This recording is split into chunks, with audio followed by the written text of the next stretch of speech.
Olá pessoal, tudo bem? Vamos aqui resolver a questão número 22 da prova da ACAF de 2022/2, o último vestibular. Então, vamos lá. Analise as afirmações, seja f de r para r uma função ímpar, tal que f de x mais y é igual a f de x menos f de y mais 16 x ao quadrado vezes y mais 400x, queremos a soma das raízes positivas de f. Vamos trabalhar essa primeira afirmação, depois a gente trabalha as demais, tá? Quando a gente tem uma função ímpar, é importante saber que existe a seguinte propriedade, né? F de x fica exatamente igual a menos f de menos x, ou seja, se eu coloco uma entrada na função, eu vou ter um resultado, uma imagem. Se eu coloco o oposto daquela entrada, daquele domínio, a imagem também vai ser oposta, também vai ter o sinal trocado. Essa é uma propriedade das funções ímpares. Com base nisso, o que eu proponho aqui para a gente é que a gente escreva f de 0 menos 0 e f de x menos x. Essa primeira aqui, para a gente conseguir f de 0. Afinal, f de 0 menos 0 vai dar f de 0, já que 0 menos 0 dá 0.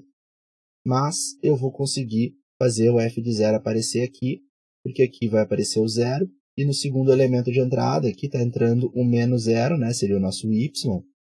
Então, quando eu fizer menos f de menos 0, eu vou acabar retornando mais f de 0, tá? Usando, então, né, essa primeira propriedade aqui. E a mesma coisa depois com o x e com o menos x. Quer ver? Vamos fazer juntos. Lembrando, a nossa função, então, ela foi dada como f de x mais y é igual a f de x menos f de y mais 16 que multiplica x ao quadrado por y e mais 400 que multiplica x. E eu proponho, então, que a gente calcule primeiro f de 0 menos 0. Quando eu faço f de 0 menos 0, eu desenvolvo como f do primeiro, como mandou aqui a regra, menos f do segundo, que é o menos 0, mais 16 vezes 0 ao quadrado vezes 0 e mais 400 vezes 0. Limpando essa expressão, observa que do lado de cá nós temos f de 0, do lado de cá nós temos f de 0 de novo, e aqui observa que toda essa expressão, ó, menos f de menos 0, é a mesma coisa que f de 0, aplicando a propriedade das funções ímpares. Essa parcela vai zerar e essa também. Então, aqui eu estou dizendo que f de 0 é igual a 2 vezes f de 0. E se eu fizer aqui uma passagem para o outro lado, né, eu vou acabar concluindo que f de 0 está dando 0. Isso é uma grande vantagem para a gente. Agora, a gente faz muito parecido, porém, com f de x menos x. Quando eu faço com f de x menos x, quais são as vantagens que eu vou obter? Bom, usando o sinal de menos, eu tenho que esse cara é o primeiro e esse aqui é o segundo. Então, seguindo a regra, f do primeiro, e eu gostaria de saber quem é f de x, menos f do segundo, e o segundo é menos x. Então, eu tenho menos f de menos x, o que faz com que o f de x apareça, né? Já que estamos lidando com uma função ímpar. Tá? Então, aqui eu vou acabar tendo f de x mais f de x, e não te esquece que aqui esse início, né, é f de 0, na verdade. Portanto, é 0, na verdade, né? E essa soma desses dois aqui vai acabar dando 2 vezes f de x. Mas deixa eu só continuar a minha função. Seguindo a regra, eu tenho que fazer 16 vezes x ao quadrado vezes o segundo, que é o menos x. E depois eu tenho que fazer 400 vezes o primeiro. Como tem esse menos no meio do caminho, essa expressão toda acaba se tornando negativa. A gente fica com menos 16x ao cubo e aqui mais 400x. Bom, como apareceu esse 2 aqui, eu proponho que a gente divida toda essa linha de cálculo mais recente por 2.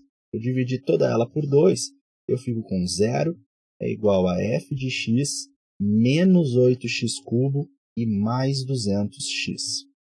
E se eu isolar o f de x, e aí eu vou fazer isso aqui no alto, eu vou poder dizer que eu tenho f de x exatamente igual a 8x ao cubo menos 200x, e finalmente eu conheço a minha função.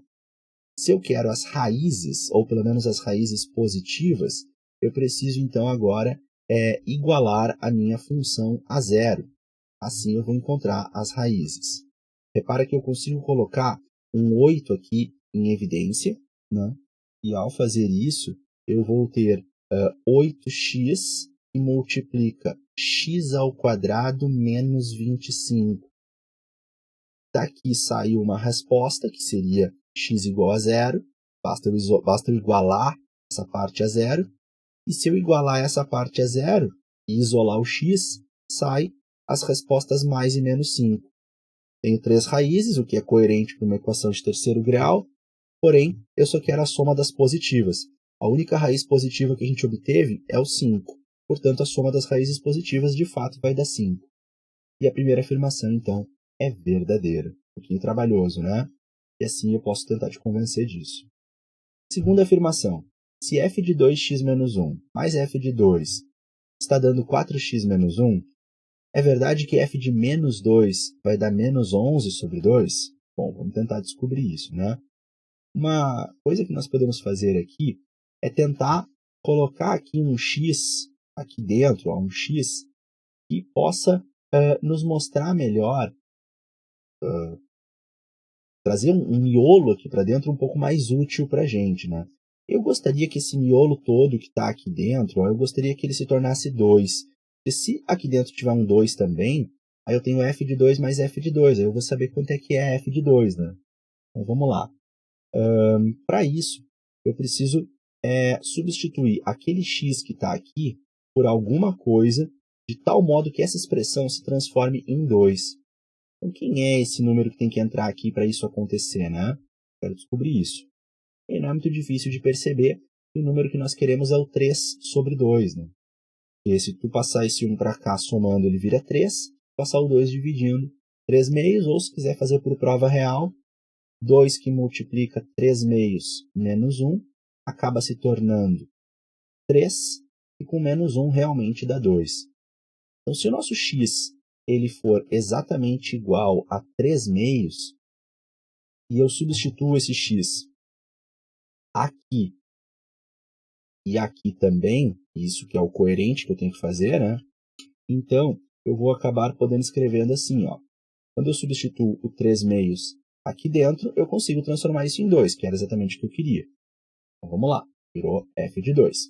Aí tem aquele outro f de 2 ali, fazia parte daquela expressão que ele me deu.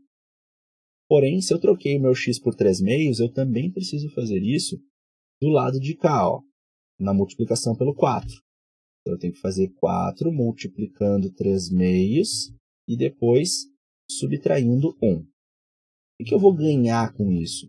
Eu vou acabar conseguindo fazer o seguinte, ó. Aqui o 4 eu simplifiquei com 2. 2 vezes 3 é 6. 6 menos 1 é 5. Enquanto isso, do lado esquerdo, eu tenho f de 2 somando com ele mesmo. Então, eu tenho 2 vezes f de 2. Se eu pego esse 2 que está multiplicando e passo dividindo, eu descubro que f de 2 vale 5 meios, ou 2,5. Mas não era isso que eu queria, né? Eu precisava do f de menos 2. O que eu vou fazer agora? Agora que eu sei que o f de 2 ele vale 5 meios, eu posso substituir essa certeza aqui. Posso trocar isso aqui por 5 meios, né?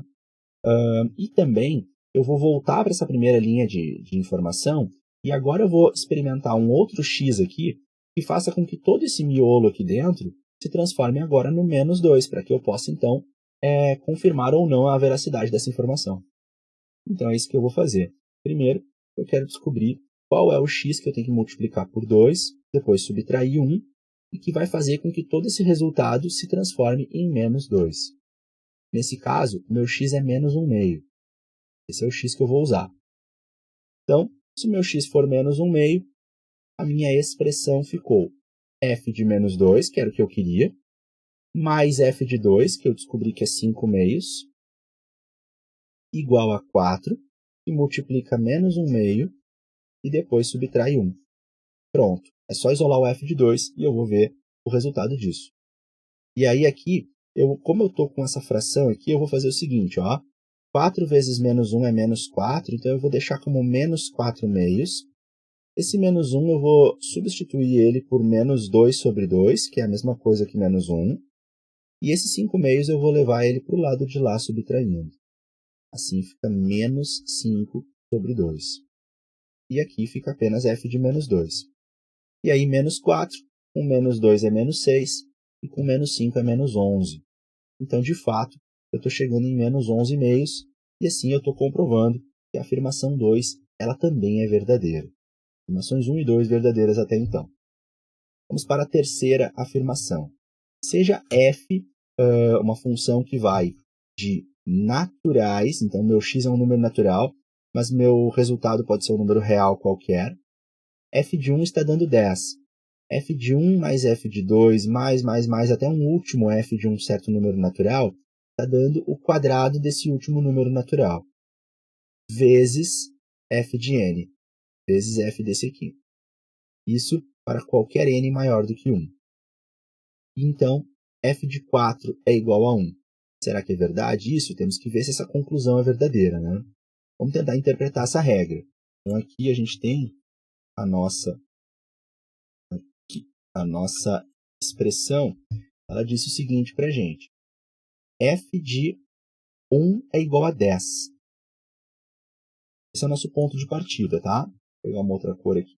F de 1 é igual a 10. Mas seguindo a regra do jogo diz assim.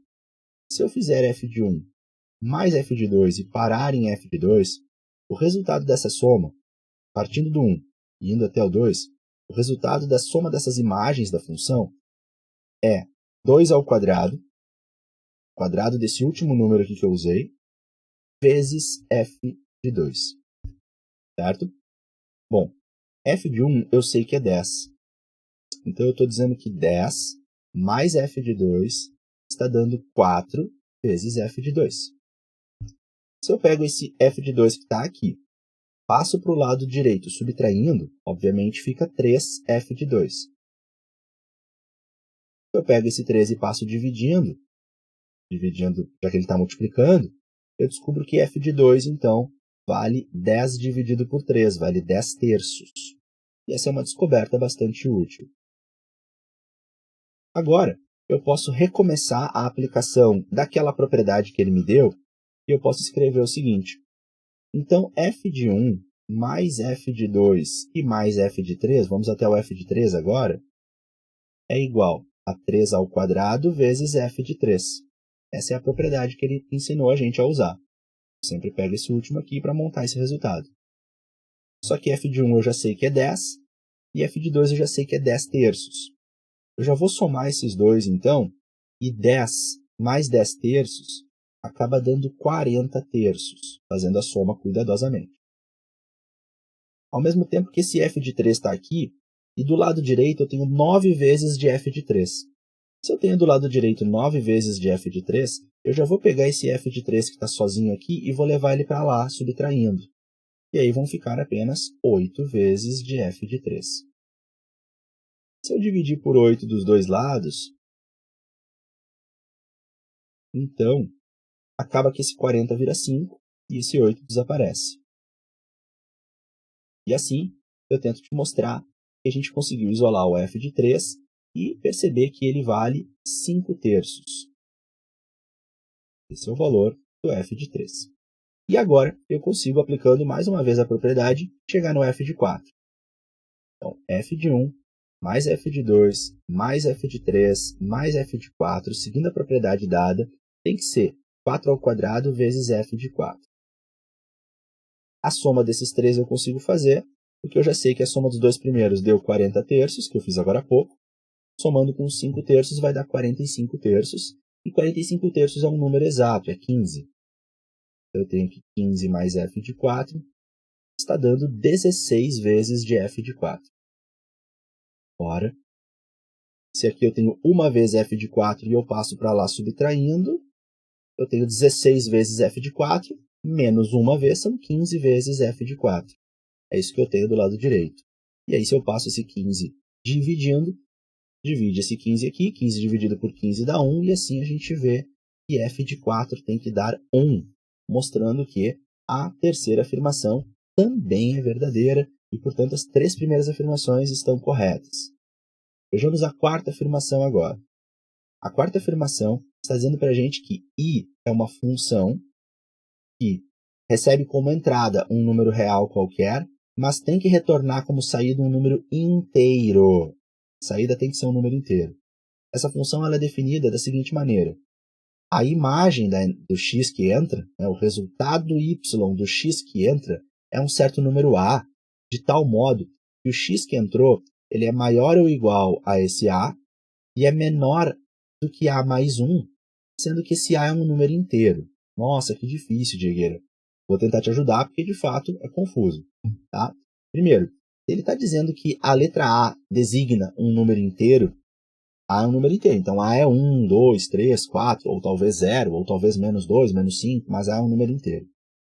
Se A é um número inteiro, A mais 1 também é um número inteiro e é o sucessor do A. É como se esse A fosse um 5 e A mais 1 seria, então, 5 mais 1, que é 6. Dizer que o nosso x está preso nesse intervalo, sendo maior ou igual a A, mas menor do que A mais 1, é dizer que o nosso x ele até pode ser um número quebrado, um número com vírgula, mas eu sempre vou poder colocar ele entre dois inteiros. E se o meu x for inteiro, então ele é o próprio A que vai ser o menor do intervalo. Tá? Isso tudo significa o seguinte, significa que entra um x na função, mas o y que vai sair daí é o maior número inteiro que não ultrapassa o x. Por exemplo, se o meu x for o número 7,2, o y, que é o resultado, o meu a, tem que ser 7. Por quê? Porque o meu x sempre tem que estar entre dois inteiros, o menor deles vai ser o a. É isso que ele disse aqui para a gente. É um pouco difícil de entender, tá? Então, a minha entrada na função pode ser um número quebrado, pode ser um número estranho, como nós estamos vendo aqui algumas opções aqui embaixo. Mas a saída tem que ser um número inteiro, de tal modo que esse número não ultrapasse x. Ele, no máximo, seja igual ou menor do que o x. Tá? Beleza, então vamos lá. I de 3,6. O que vai dar I de 3,6? Ora, vai dar 3. Cosseno de 307, aí precisamos apelar um pouquinho para a trigonometria, né? Quando a gente fala da trigonometria, vamos lembrar que marcamos o ângulo de 307 ali no terceiro quadrante, no quarto quadrante, desculpem, mais ou menos aqui, digamos, e o cosseno sempre é representado por uma marcação no eixo x. Esse é o cosseno de 307. Mas que número é esse aqui? Eu não sei, mas eu sei que aqui é o 1 e aqui é o 0. Então, o cosseno de 307, por mais que eu não saiba quanto ele vale, eu tenho certeza que ele está entre 0 e 1. E aí, sabendo disso, bom, minha resposta tem que ser 0, então. Porque eu tenho que pegar sempre o inteiro que está logo abaixo do meu número. É isso que ele está querendo me dizer com essa função. Então, aqui eu tenho menos 0. Tá? Então, eu estou com 3 menos 0. Raiz de 10, percebe que a raiz de 10, bom, a raiz de 10 ela é mais do que a raiz de 9, que é 3, né? Mas é menos do que a raiz de 16, que é 4. Então, a raiz de 10 está nesse intervalo. Bom, então, quando eu jogo na função um número que está nesse intervalo, essa função, designada nesse exercício, me devolverá o maior inteiro que não passa do meu x que entrou. Então, a minha resposta aqui para a raiz de 10 vai dar 3. Então, aqui eu estou com 3 menos 0 mais 3. Menos 3,5, observa que o menos 3,5 ele está maior do que o menos 4 e menor do que o menos 3 quando eu penso na reta real. Então, é menos 4 que vai vir no lugar. Sempre vou pegar o menor. É o que ele me pediu. Ele me pediu sempre para pegar o A, que está antes ali. E 0,9 é um número que está entre 0 e 1. Eu tenho que pegar o menor, então eu vou pegar o 0. O que me sobrou nessa expressão, então? O que me sobrou nessa expressão foi 3 menos 0 mais 3, tudo dividido por menos 4 mais 0. Em cima eu estou com 6, embaixo eu estou com menos 4, e isso aqui está dando menos 3 meios. o que não é, né, o -2 afirmado ali. Então, a única afirmação errada é a 4. Como ele pergunta o número de afirmações corretas, marcamos letra C, e aqui eu tentei te mostrar passo a passo por que cada uma está certa ou errada. Espero que isso tenha te ajudado. Bons estudos e até a próxima. Tchau, tchau.